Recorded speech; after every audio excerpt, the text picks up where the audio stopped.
bienvenidos a este sexto vídeo sobre la colección de vídeos Magna Ciencia, un viaje por el conocimiento proscrito, que aborda esta obra que pueden ver, titulado La física nuclear perdida, la transmutación nuclear fría, primera parte. En el capítulo 6 vamos a ver la extensión o segunda parte, pero lo primero que hay que decir es que este capítulo es el más largo con diferencia del libro. Tiene más de 130 páginas y ocupa por consiguiente prácticamente el 40% de la totalidad del libro. En un solo capítulo de 7 se acumula tanta información, esto hace de que probablemente este vídeo esté fragmentado en varias partes. Bien, lo primero que tenemos que fijar nuestra atención es en el título. La física, que también podría ser la química nuclear perdida, la transmutación nuclear fría. Bien, esto lo primero que nos hace despertar en nuestro inconsciente es que probablemente vayamos a hablar de alquimia. La respuesta es un rotundo no. Es un rotundo no. Según la física y la química académica, los elementos de la tabla periódica no pueden transmutar si no es a muy altas temperaturas. A temperatura ambiente o temperaturas bajas de centenares o incluso miles de grados, las transmutaciones nucleares son completamente imposibles. Como antiguamente, y eso es mucho suponer, como aclararemos en el capítulo 7, la alquimia de alguna manera había hablado de la transmutación de los elementos, de la generación pues, de oro, todos estos mitos que hay mucho que decir y que esta obra pretende aclarar y colocar en su sitio, pues hay mucho la creencia de que la alquimia pues, creía en estas cosas, pero que hoy en día están ampliamente superadas porque sabemos que la transmutación nuclear no se puede producir a temperaturas bajas, lo cual, como veremos, es una gran falsedad que ha hecho que la ciencia, sobre todo la astrofísica, la geología y la comprensión de gran cantidad de procesos biológicos estén totalmente parados hasta que no incluyamos definitivamente la hipótesis de la transmutación. Pero una transmutación nuclear que se puede estudiar plenamente con las leyes científicas vigentes sin tener que ir para nada a los antiguos tratados alquímicos. Absolutamente para nada. Bien se ha dicho que para que, obviamente, a estas alturas, si ustedes han visto los vídeos anteriores, si nosotros tenemos que considerar algún tipo de transmutación, por ejemplo, una clásica que se pueda producir cuando a un sodio le añadimos un oxígeno para dar lugar a un potasio, evidentemente tenemos que incluir la energía de punto cero o energía fría o etérica que anteriormente hemos estado explicando cómo está constituida y cuáles son sus propiedades. Por lo tanto, sobra decir a estas alturas, si hay transmutación a temperatura ambiente es porque hay un fenómeno de energía de punto cero implicado detrás, que esta obra se encargará de explicar. Bien, el capítulo empieza por una frase que a continuación quiero leer, que la pronunció nada más y nada menos que un premio Nobel de Química, un señor que se llamaba Frederick Soddy, que decía lo siguiente: pienso que existieron en el pasado civilizaciones que conocieron la energía del átomo y que fueron totalmente destruidas por el mal uso de esta energía que acabamos de descubrir. Bien, esta frase se pronuncia poco después de la catástrofe de Hiroshima y está extraída de un libro que para mí es un gran libro digamos, de los que más me han marcado, que es El retorno de los brujos, de los escritores franceses Louis Pauwels y Jacques Verger. Estos libros forman parte de una colección que se vino a llamar el realismo fantástico, que de alguna manera, a mediados de los años 60, 70, trataba de hacer un puente entre los descubrimientos de la ciencia moderna con el antiguo conocimiento de la antigüedad, y lo hacía de una manera tan profunda como entretenida. También en esa época se publicó los libros de Fulcanelli, bueno, un poco anteriormente, en los años 20-30, los libros de Fulcanelli, que de alguna manera también nos daban una información bastante resumida de lo que luego vendría a ser la alquimia. Será la alquimia que lo explicaremos en un contexto tradicional y sagrado en el capítulo 7, que es verdaderamente lo que nos interesa. Bien, empecemos a ir al grano. El libro empieza con un manifiesto contra todo tipo de manipulación nuclear, y esto incluye los experimentos de fusión fría que realizaron Pons y Fleischmann. Se entenderá también al final de toda esta obra el hecho de que hagamos este manifiesto, esta declaración en contra de cualquier tipo de experimentación con el núcleo atómico, sea incluso utilizando la ciencia que a continuación vamos a presentar. Bien, para tratar de entender la física nuclear perdida, tenemos que familiarizarnos muy bien con la tabla periódica. Y tenemos que familiarizarnos muy bien con una serie de conceptos que, si no se entienden a posteriori, y los iré utilizando muy a menudo, y doy por entendido de que el lector conoce. A continuación van a ver ustedes la tabla periódica de los elementos tal y como aparece en la página central de Magna Ciencia. Si ustedes se fijan, verán que hay algunos de estos elementos que están identificados con el color azul. Este color nos indica de que estos elementos son los elementos constituyentes de la litosfera terrestre, de la parte densa de la Tierra. Estos elementos son el sodio, el magnesio, el aluminio, el silicio, y conviene que tengamos muy claro de que estos elementos que Louis Kerbrand, que es el científico que a continuación les presentaré, que son los constituyentes esenciales de la Tierra, constituyen, pues, como les digo, el 99,2% de la Tierra, son elementos que entre ellos sus transmutaciones han sido ampliamente estudiadas, como veremos. Veremos también unos elementos en rojo, que serían el hidrógeno, el helio, el carbono, el nitrógeno y el oxígeno. Bien, estos elementos son los elementos constituyentes esenciales del núcleo atómico. Y finalmente verán unos elementos en verde, que son los elementos que están en el centro de la tabla periódica. Estos elementos son los elementos más preciados de la Tierra. Tendríamos pues el paladio, el rodio, el iridio, el platino y, por supuesto, el oro. Estos elementos se estudiarán al final de este capítulo para intentar entender las transmutaciones más complejas que se pueden producir en la naturaleza, que son las transmutaciones que finalmente pueden llegar a dar lugar a elementos tan nobles como el oro. Este cuadro que han visto es muy importante que lo tengan muy claro, de manera que va a ser muy probable que varias veces, para la comprensión de este vídeo y para la comprensión de la obra, obviamente, y es importante hacer un apunte para decir que estos vídeos no sustituyen para nada la obra. Es decir, si alguien verdaderamente quiere conocer los secretos de cualquier temática presentado, tiene que comprar el libro y lo tiene que leer, porque de lo contrario no profundizará. Lo único que pretendemos con estos vídeos es hacer una divulgación,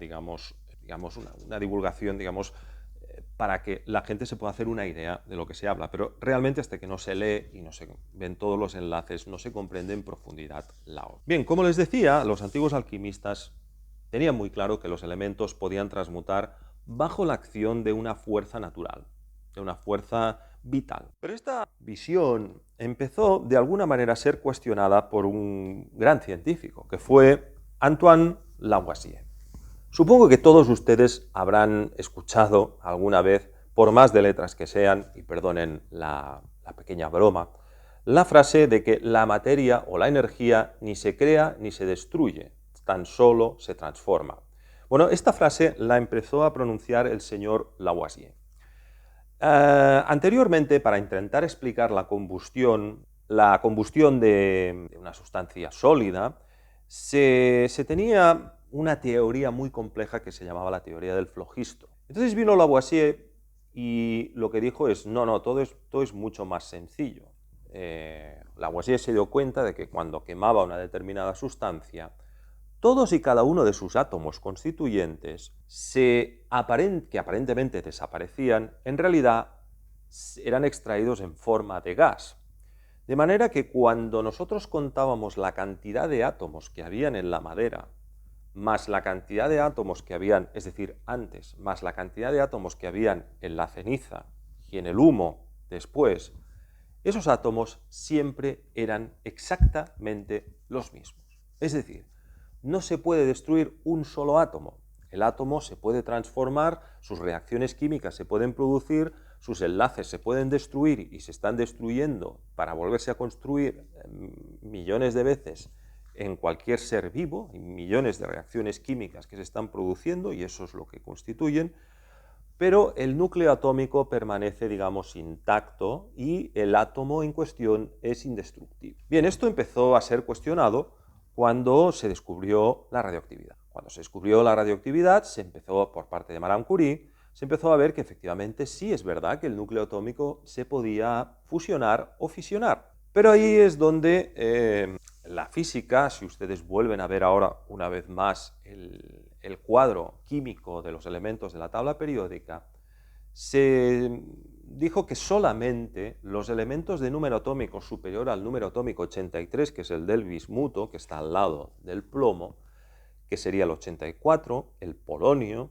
son radioactivos, es decir, son radioactivos o se pueden fisionar solamente el polonio y los elementos que siguen, que serían el francio, radón, el radio, el torio, hasta llegar al uranio, que tiene un número atómico 92. Es curioso de que precisamente el elemento más estable de estos sea precisamente el de mayor número atómico, que es el uranio. El uranio es el elemento radioactivo más presente en la Tierra.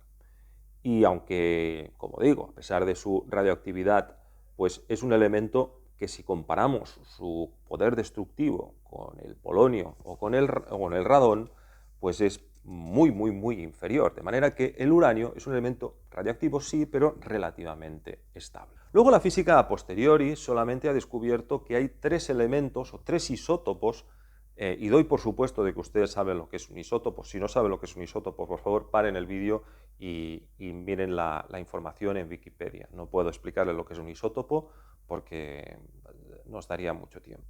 Como les decía, solamente han descubierto 3 isótopos, que son el carbono 14, que solamente están los seres vivos, el potasio 40 y el cobalto 60. Estos 3 elementos radioactivos, digamos de elementos de la tabla periódica plenamente estables, son los únicos que hay en la naturaleza. Los demás elementos no pueden transmutar bajo ninguna circunstancia si esto no se produce a muy altas temperaturas, a temperaturas de millones de grados, como lo que se da lugar en el interior de las estrellas. Y ahí es donde entra en juego un señor que se llamaba Subrahmanyan Chandrasekhar. Chandrasekhar era un físico hindú que, bueno, pues alertado por el hecho de que se había hecho desaparecer el éter, porque todos estos artículos se publican en los años 30, después del gran destrozo que hizo la Convención de Copenhague para acabar enterrando la idea del éter, y que hemos explicado anteriormente,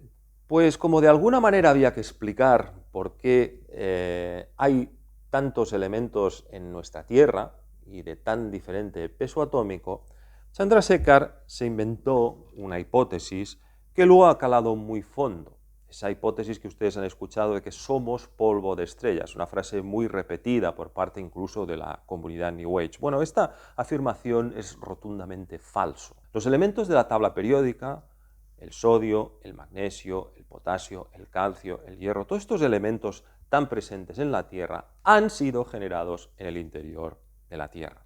¿Cómo? Pues a temperaturas de unos 800 grados y presiones de 50 bares, normales en el interior de la Tierra, y que se dan continuamente. Es decir, no es cierto que seamos polvo de estrellas. La materia terrestre procede exclusivamente de la Tierra. Bien, Chandrasekhar lo que hizo fue decir, bueno, pues, ¿de dónde puede proceder la materia? Pues necesariamente el único mecanismo que tenemos son las supernovas. Las supernovas son estrellas que en un momento dado explotan y esparcen su material por todo el universo. En el momento en el cual hay el colapso gravitacional, se forman la práctica totalidad de los elementos de la tabla periódica, producto de una enorme presión y temperatura, y entonces estos se esparcen por el universo. Y de una manera que nadie sabe exactamente cómo, todas esas piedras, y perdonen la expresión, se acaban juntando en otro lugar del universo para acabar dando lugar a los planetas. De manera que la explicación que nosotros tenemos de la formación de la Tierra es poco menos que empezaron a caer meteoritos de un sitio y de otro, se juntaron en un sitio, nadie sabe exactamente cómo, y por calor y temperatura acabaron dando nuestro planeta. Bueno, esto es lo que se sustrae de la explicación de Chandrasekhar. Una explicación, pues, inorgánica, azarosa y antietérica, que evidentemente tuvo en el gran científico que ha destrozado la física y el gran mandamás de la santa religión antietérica, el señor Albert Einstein, que avaló estos estudios de Chandrasekhar. Pero a continuación vamos a ver por qué los datos de Chandrasekhar no cuadran. Chandrasekhar pensaba de que lo que estaba existiendo en una estrella era un equilibrio entre la gravedad y la energía nuclear que estaba sintetizando el hidrógeno, el helio, a partir del hidrógeno, el interior de las estrellas. Es decir, estaba viendo, por un lado, una fuerza implosiva gravitatoria y por otra parte una fuerza nuclear explosiva. Sin embargo, cuando nosotros observamos las estrellas y nuestro Sol, y lo hemos observado muy bien, no observamos para nada trazas de radioactividad que justifiquen ese comportamiento. Y eso no quiere decir que no se esté produciendo la transmutación de hidrógeno a helio. Se está produciendo, pero no como causa de la energía que desprenden las estrellas, sino como consecuencia de estas reacciones etéricas que veremos. Porque lo que sí vemos en el interior de las estrellas, y para eso hay un modelo que lo explica muy bien, que es el modelo del universo eléctrico, es enormes campos electromagnéticos. Es decir, no vemos para nada colapsos gravitatorios, lo que sí vemos es una actividad electromagnética y plasmática, que es la verdadera responsable de la energía de las estrellas. Bien, ¿por qué solo fusión caliente? ¿Por qué solamente se puede producir fusión caliente? Les he dado ya algunas de las razones, pero hay muchas. No tenemos datos de supernovas que justifiquen esto. Chandrasekhar también dijo que había un radio límite por el cual una estrella podía explotar, es decir, cuando una estrella tenía una determinada cantidad de veces la masa del Sol podía explotar, pero eso hemos visto que no es así. Hemos visto que hay estrellas con masas muy diferentes que han explotado en el pasado. No podemos explicar las manchas solares, no podemos explicar los ciclos solares, no podemos explicar prácticamente nada de lo que el universo eléctrico o el carácter electromagnético de las estrellas sí nos puede explicar. ¿Por qué estoy explicando todo esto? Pues estoy explicando todo esto porque, según la física académica, la transmutación nuclear solamente se puede producir, como les decía, a millones de grados. Y eso es verdad, y sería verdad en un universo donde no existiera el éter. Si yo lo que quiero es fusionar un átomo de sodio con un oxígeno para dar lugar a un potasio, si lo quiero hacer de manera cinético-térmica, es decir, si quiero lanzar ese oxígeno de manera tan fuerte que se inserte dentro de la estructura, efectivamente necesito muchísima temperatura, como dicen los físicos, millones de grados. El tema es que la fusión nuclear fría lo que hace es resonantemente introducir ese átomo de oxígeno dentro del átomo de sodio cuando sodio y potasio están vibrando nuclearmente a la misma frecuencia. Esto es un concepto clave. Cuando eso ocurre, se puede interaccionar con la energía de punto cero y entonces la fusión se puede producir. Si ahora ustedes ven esta reacción nuclear tan habitual que les he estado explicando de sodio más oxígeno para dar lugar a potasio, verán que hay una cantidad de materia que lo hemos denominado con la letra griega gamma de 0,02. Eso quiere decir que cuando se produce esta transmutación hay un 2% de la masa de un átomo de hidrógeno que necesariamente tiene que proceder de algún sitio. Esa gamma, que según la física nuclear académica tendría que ser radiación gamma, es decir, un tipo de radioactividad, no voy a explicar lo que es la radiación alfa, beta y gamma, también lo tienen que saber, les pido por favor que lo miren, pues tendría que emitirse radiación gamma, es decir, energía nuclear. La respuesta es sí, pero en las transmutaciones nucleares frías, para que el principio de conservación de la energía que antes ha especificado Lavoisier, que la suma de las masas de los reactivos tiene que ser igual a la suma de las masas de los productos, veremos que esto se produce en el campo biofotónico gamma. Es decir, en nuestro cuerpo, los seres vivos, estamos produciendo infinidad de reacciones nucleares que se liberan en forma de lo que se ha llamado biofotónica gamma. Es decir, no es radioactividad gamma, sino es energía gamma de muy alta frecuencia que no emite lo que llamamos radioactividad. Y veremos por qué. Vamos un poco a la historia. Todo esto ha sido una necesaria introducción a lo que a partir de ahora va a ser la explicación global del contenido de esta obra. Después de toda esta explicación teórica inicial, que ha sido un poco densa, un poco farragosa, pero que es necesaria, vamos a entrar ya plenamente en la temática de los científicos que investigaron la transmutación nuclear física. Y para ello, en mi investigación, he visto que había uno que destacó tanto por encima de los demás que he decidido que la obra se estudie en su antes, su durante y su después. Este científico fue Corentin Louis Kerbrand, un químico francés que fue el que más estudió las transmutaciones nucleares tanto en seres vivos como en la geología, como veremos. Y fue el autor de estas dos obras de cabecera, que son Biological Transmutations, donde se recopilan sus artículos sobre transmutaciones nucleares producidas por la biología, y en geología. Esta obra es bastante más desconocida, es más conocida la obra de Kerbrand en biología, pero es igualmente importante. Corentin Louis Kerbrand estuvo nominado al Premio Nobel en varias ocasiones por sus descubrimientos sobre las transmutaciones, que en los años 50 y 60 todavía no habían sido tan ridiculizadas. Bien, como les decía, dividiremos este capítulo en tres partes, el periodo pre-Kerbrand, Kerbrand y post-Kerbrand. Y en este gráfico, que a continuación pueden ver a pantalla completa y que en el libro pueden encontrar en la página 148, veremos este hecho que yo les decía, periodo pre-Kerbrand, periodo Kerbrand, tercera columna, y periodo post-Kerbrand, cuarta y última columna. Bien, como pueden ver, en el periodo pre-Kerbrand, el campo de aplicación de las transmutaciones nucleares estuvo en el campo de la agricultura, mientras que ya entrado en el siglo XX, en el periodo de Kerbrand, el campo de aplicación de las transmutaciones nucleares estuvo en el campo de la biología y la geología, y por eso los dos libros de Kerbrand. El periodo post-Kerbrand lo dejaremos para más adelante. Pero es importante decir que las transmutaciones nucleares que estudiaron tanto en el periodo pre-Kerbrand como el periodo Kerbrand involucraban los elementos más presentes en la tabla periódica, esos elementos que constituyen como mínimo el 99,2%, el oxígeno, el silicio, el aluminio, el hierro, el calcio, etcétera, etcétera.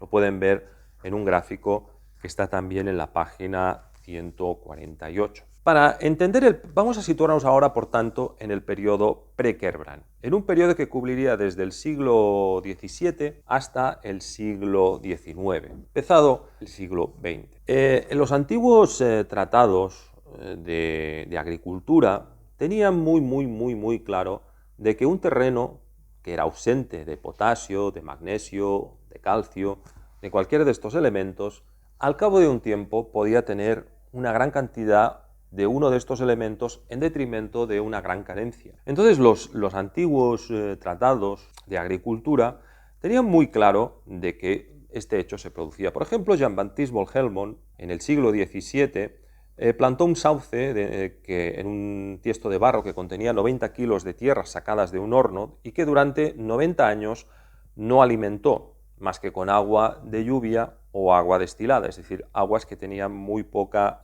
mineralidad, muy pocos minerales. Cuando lo retiró y lo pesó, Van Helmont descubrió que había ganado 75 kilos de peso y por consiguiente se preguntó de dónde venía esa cantidad de materia. Bien, experimentos como estos están explicados en la entrada de mi blog, que hablo sobre las transmutaciones nucleares. Hay varios y creo que no es necesario ahora. Pueden ustedes ir a los artículos previos que se publicaron, que están mucho más extendidos sobre la obra de Louis Kerbrand, y ahí verán pues, los primeros alquimistas científicos.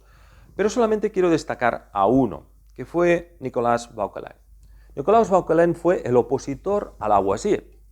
En ese momento en el cual ya empezaban a haber una deriva materialista, de personas que empezaban a decir que no era posible que esto que decían los antiguos tratados de agricultura fuera cierto, Vauquelin hizo un experimento que todo alquimista ha hecho en alguna vez. Consistía en coger aves, en este caso pollos, y dejarles de dar comida con calcio, es decir, alimentarlos con avena que había sido previamente descalcificada. La avena contiene mucho potasio y el potasio es un elemento que está al lado del calcio. Bueno, pues para su sorpresa, Vauquelin descubrió que ni en los huesos ni en los huevos que contienen altos niveles de calcio, las aves tenían ningún tipo de problema en poner huevos y en tener sus huesos en perfecto estado. Vauquelin decidió eliminar completamente dentro de la dieta la ingesta de alimentos que contenieran calcio y ahora también potasio. Cuando esto se produjo, inmediatamente descubrió que las aves tenían una tendencia natural a ir al suelo a comer piedras que sabemos que contienen altos niveles de silicio. El silicio es el elemento más presente en nuestro planeta. Pero si sobre todo lo que hacíamos era poner cuarzo, que es un elemento que contiene silicio, en el suelo, las aves iban inmediatamente a buscar a ese silicio. El silicio tiene número atómico 14. Entonces se dio cuenta de que igualmente, cuando las aves ingerían buenas cantidades de silicio, no tenían, en ausencia de potasio y calcio, no tenían ningún problema en el calcio de sus huesos y de sus huevos. Cuando finalmente Vauquelin decidió eliminar tanto el silicio como el potasio como el calcio, entonces sí, las aves empezaron a tener serios problemas en los huesos y en los huevos se deshacían por falta de calcio y entonces Vauquelin concluyó de que en el interior de las aves se producen reacciones nucleares que sintetizan el calcio a partir del potasio, a partir también del calcio orgánico bioasimilable y sobre todo a partir del silicio.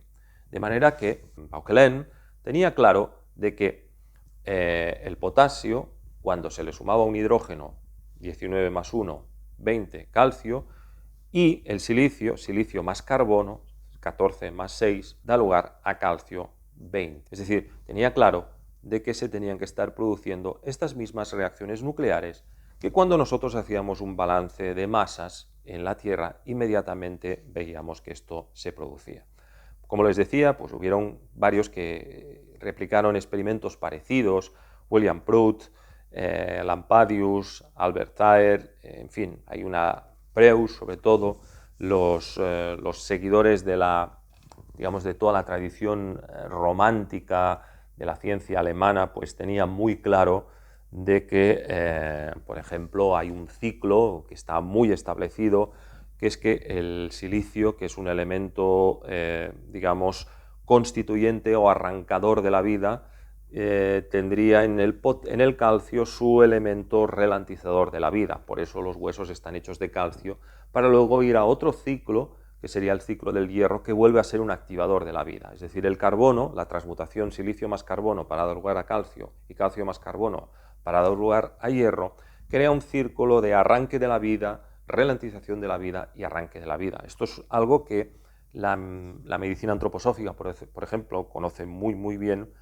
y todos estos científicos pues lo estudiaron desde esta perspectiva, es decir, analizaron las plantas para ver si en el arranque de las plantas, por ejemplo, la cola de caballo, pues una planta que crece con una gran vigorosidad, con una gran fuerza, con una gran potencia y por consiguiente tiene altas cantidades de silicio. Por lo tanto, cuando se desea el arranque de una planta, en agricultura biodinámica, se planta, se da aplicaciones de cola de caballo para activar el crecimiento. Cuando lo que se desea es parar el crecimiento, entonces se dan tratamientos que básicamente lo que contienen es calcio, ¿vale?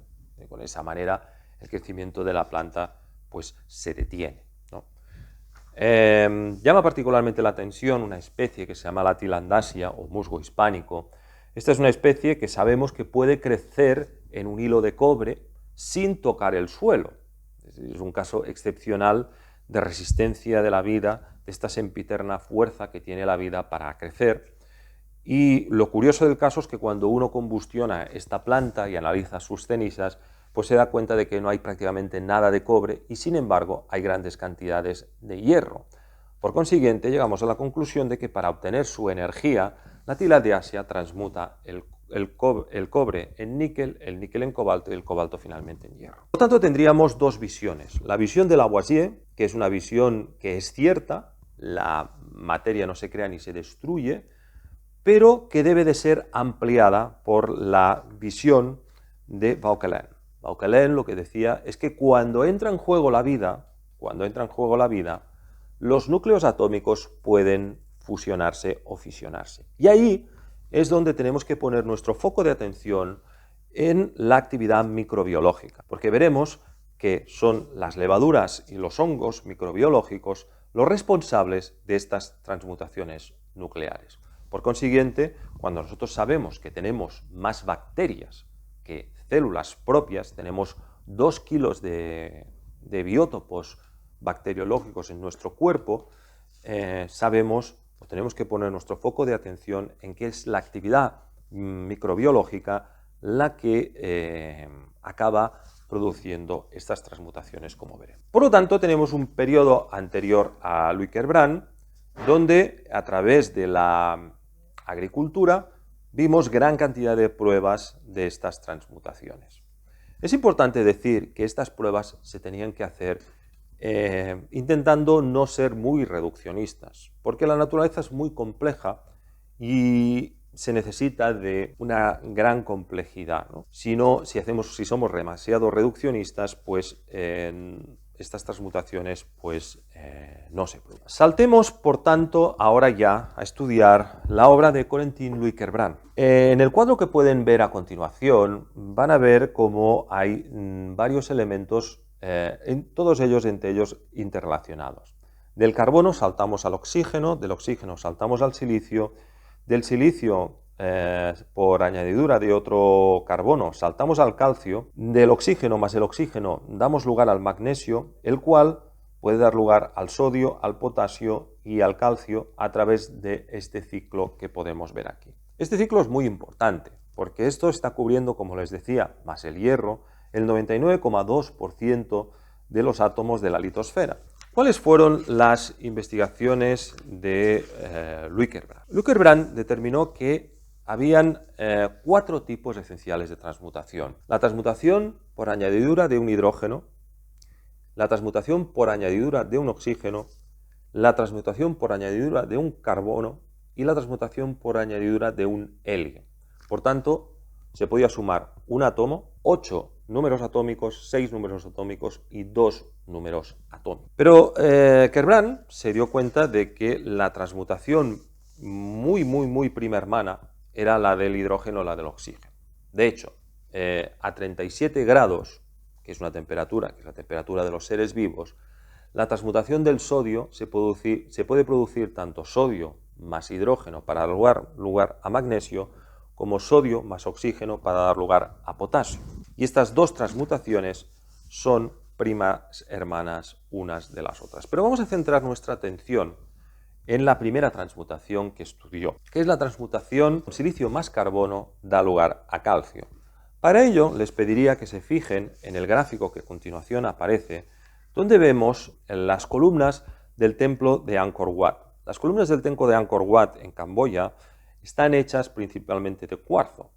Y llama particularmente la atención el hecho de que conforme una bacteria se acopla a ellas, la actinomycetes, empezamos a ver que donde hay actinomycetes empieza a desaparecer el silicio con la misma proporción con la cual empieza a aparecer el calcio. Y además, cuando nosotros nos vamos a estudiar la profundidad, vemos que cada vez más calcio y menos silicio.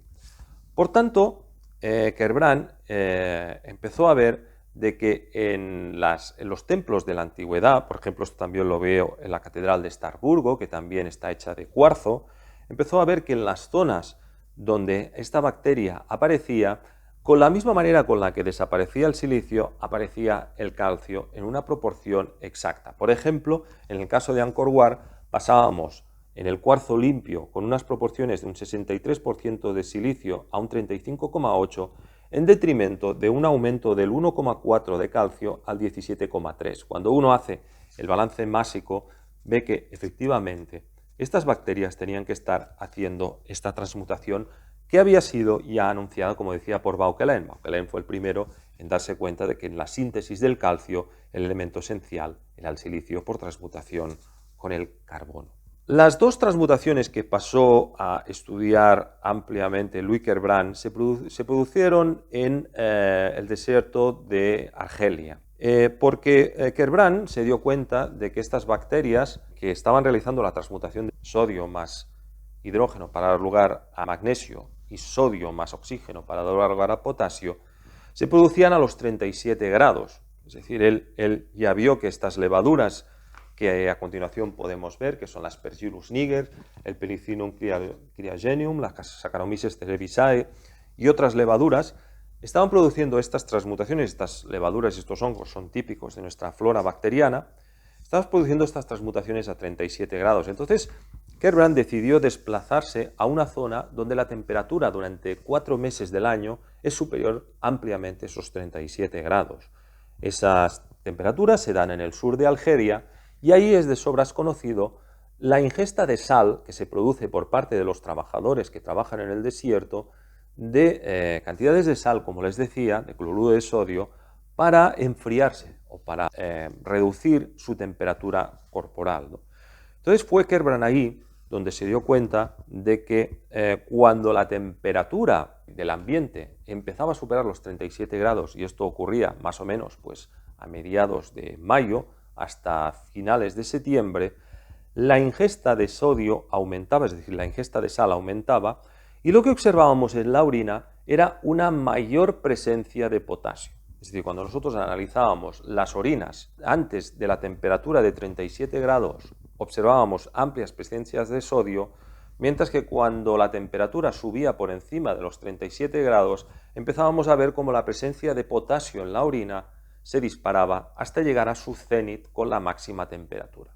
Por consiguiente, Kerbrand demostró que por encima de los 37 grados nuestro cuerpo transmuta el sodio al potasio para absorber calor y por lo tanto producir una expansión de este calor. Por eso se toman bebidas calientes para enfriarse en el desierto. Esa es la función, es contrario a la lógica del sentido común, beber bebidas frías para... no, es al revés. Cuando la temperatura está por encima de los 37 grados, tomamos bebidas calientes para expulsar el calor, ¿no? Entonces eso es lo que hacen las transmutaciones nucleares. Las transmutaciones nucleares, y lo he dicho correctamente, no me he equivocado, lo que hacen es atraer calor para expulsar ese calor cuando la temperatura está por encima de los 37 grados centígrados. Es decir, el cuerpo transmuta el deseado sodio de la sal más oxígeno para dar lugar a potasio por encima de los 37 grados, mientras que por debajo, si lo que nosotros deseamos es calentar nuestro cuerpo, necesitamos tomar sales potásicas, ¿vale? Es decir, sales potásicas, las sales potásicas lo que harían sería llevar nuestro cuerpo a una temperatura más cercana a los 37 grados, cuando en el exterior la temperatura es ampliamente más fría. Por lo tanto, Kerbrand demostró, y lo pueden ver en este gráfico, que efectivamente el sodio transmutaba a potasio para equilibrar la temperatura corporal. Este déficit, esta diferencia llegó a ser más marcada, como les digo, en los periodos de julio y agosto, llegando a excesos de 220 miligramos por centímetro cúbico de sales potásicas, es decir, de excesos de potasio en la orina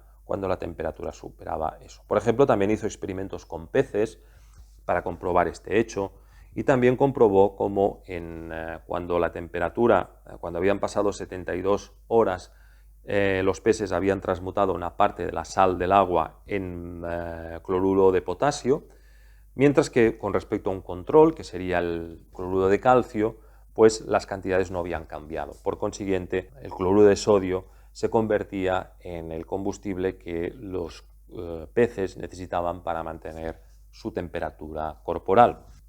Sobra decir que esto tiene unas implicaciones muy importantes. Por ejemplo, hubo un científico griego que se llamaba Panayotis Papas, que descubrió que la bomba de sodio-potasio, que es una reacción electroquímica que se produce en la membrana celular, pues no era en realidad una transmutación nuclear, sino era reacción catabólica de aniones de sodio que salían para entrar cationes de potasio, sino que era una transmutación nuclear reversible, que lo que estaba haciendo era mantener el interior de la célula en la temperatura correcta. Ese sería el principal acometido de la bomba de sodio-potasio. El transporte iónico, en eso la biología tiene razón, pero también el mantenimiento de la temperatura celular a esa temperatura tan exacta. Kerbrand estudió también otras transmutaciones que darían para mucho, pero los trabajos de Louis Kerbrand fueron a parar a manos de un experto en microbiología, que fue el japonés Komaki. Shotaki Komaki era un hombre que llamó a Kerbrand, un hombre muy práctico, que llamó a Kerbrand porque en Japón había y sigue habiendo un problema de sales potásicas, es decir, Japón es un país que tiene grandes reservas de sales sódicas, pero tenía grandes carencias de sales potásicas. Las sales potásicas son esenciales para la agricultura. Japón es un país pequeño, no tiene espacio para la agricultura. Es decir, Komaki lo que llamó a la puerta de Kerbrand para decir, bueno, podemos con la microbiología cambiar sales sódicas por sales potásicas. Entonces, como yo soy un experto en microbiología y tú eres químico, vamos a unir esos esfuerzos. Y efectivamente, esos primeros experimentos que Kerbrand había hecho con microbiología se vieron muy mejorados por los grandes conocimientos que tenía de microbiología Komaki, de manera que siempre se habla de los experimentos extendidos de Kerbrand de Komaki, porque Komaki, gracias a sus conocimientos en microbiología, pues pasó a comprobar y recomprobar que los principios de Kerbrand eran correctos. De hecho, Komaki, y lo pueden ver en la página 174, estableció hasta 8 tipos de hongos y levaduras diferentes, donde comprobó que efectivamente el sodio transmuta a potasio, el magnesio transmuta a sodio, el hierro transmuta a cromo, una gran cantidad de transmutaciones que pueden ver en el gráfico adjunto, y donde también se encontraron algunas propiedades curiosas, como es que se necesita una pequeña cantidad de producto nuclear para catalizar la reacción. Es decir, si yo tengo sodio y quiero transmutar a potasio, si coloco unas ínfimas cantidades de potasio, la reacción se multiplica por el 250%. Es decir, que son transmutaciones muy complejas que necesitan de una serie de leyes, como que tenga que haber una pequeña cantidad de producto para que se pueda dar lugar a la transmutación. Bien, los trabajos de Louis Kerbrand y Komaki fueron a parar lógicamente a la inteligencia militar. Y ahí los militares redactaron un informe en el cual empezaron a buscar pruebas de estas evidencias biológicas, estas transmutaciones nucleares en la biología. Y encontraron que el lugar donde se estaban produciendo la mayor cantidad de estas transmutaciones no solamente era la membrana, la transmutación de sodio a potasio, que sería, como por decirlo de alguna manera, la principal, sino en el lugar donde se está produciendo la actividad energética de la célula, que es en la mitocondria. Entonces, en el conocido como ciclo de Krebs, que es un ciclo donde el adenín trifosfato, sección del oxígeno, se acaba convirtiendo en adenín difosfato, donde intervienen 4 ácidos y se acaba liberando 36 electrones, es algo que fue descrito por Krebs. Además de todo eso, se está produciendo la transmutación de sodio a magnesio, más hidrógeno, sodio a calcio, más hidrógeno, manganeso a hierro, más hidrógeno, cobre, más hidrógeno, para dar lugar a zinc. Estas son las transmutaciones reversibles que se dan lugar interior de las mitocondrias, y para eso realizaron este cuadro que pueden ver a continuación, donde se ve la distribución de la molécula de ATP en forma circular, donde los electrones serían excitados para que se produjera esta transmutación nuclear.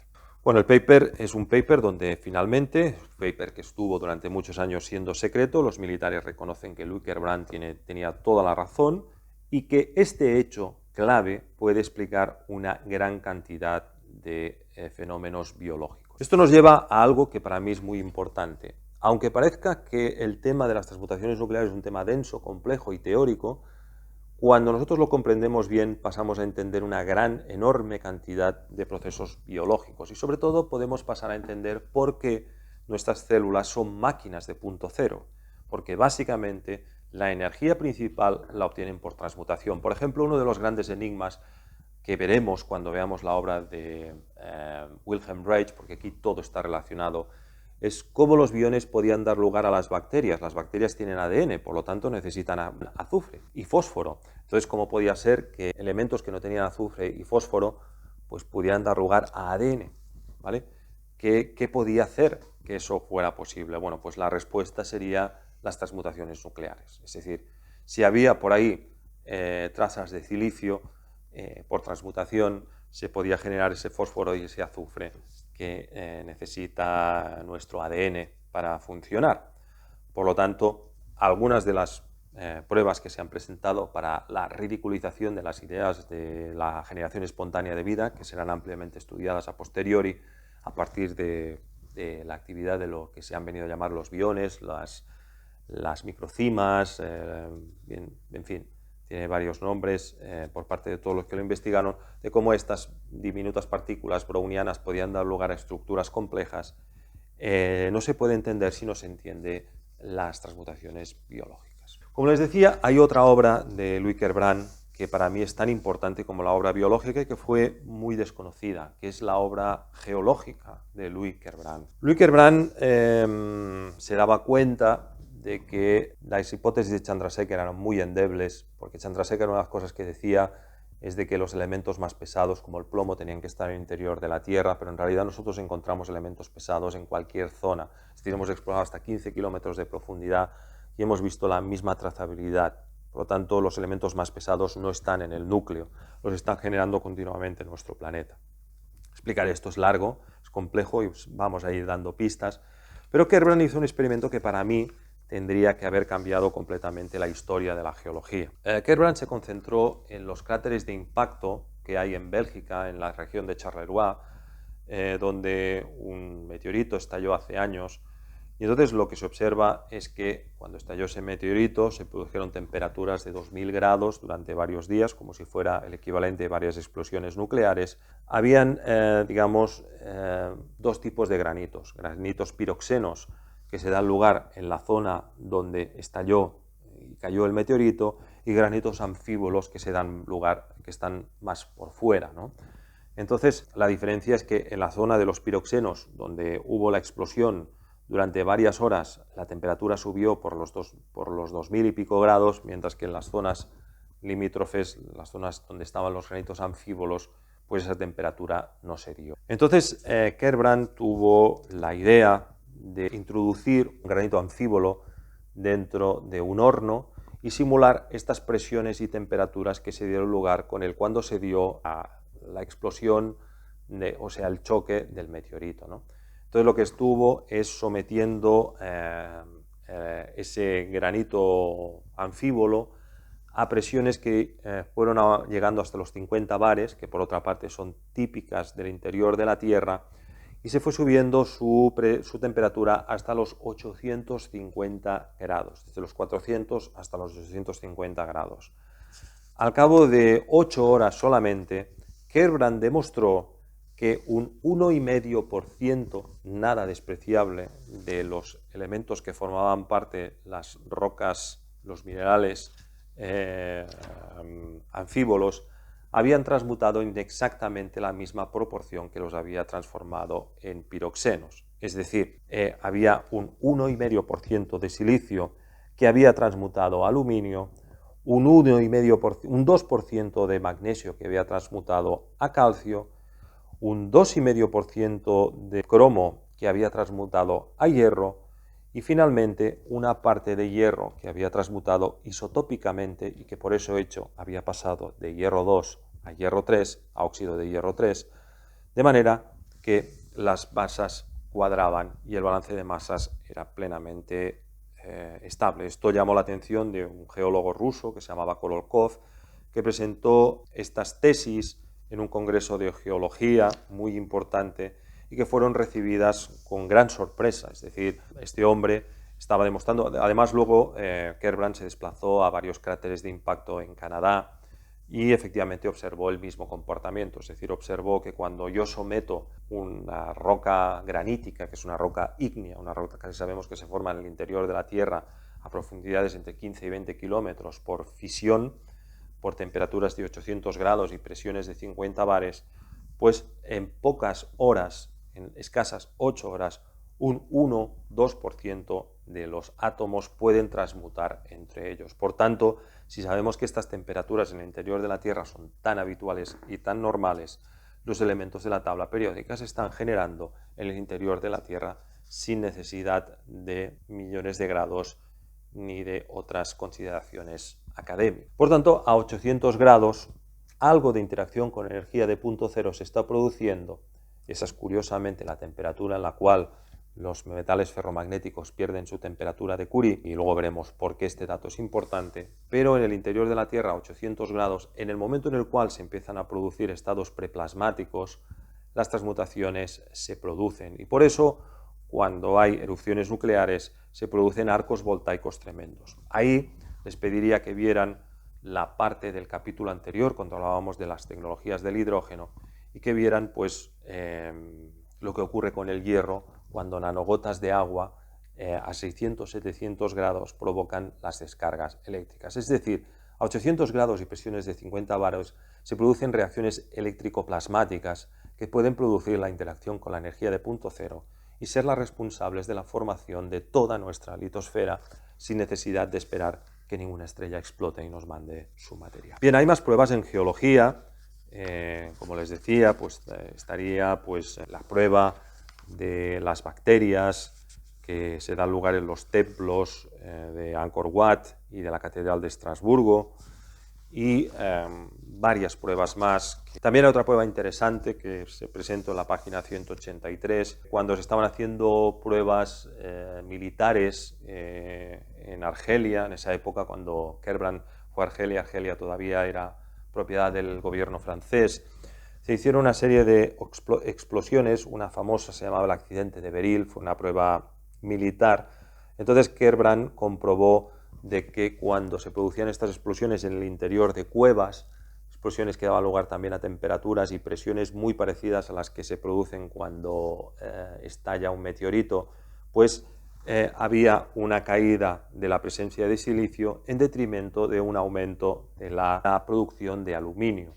Y además esto, cuando analizábamos las capas que habían de esa explosión, del resultado de esa explosión, veíamos que cuando más nos adentrábamos, más silicio había y menos aluminio.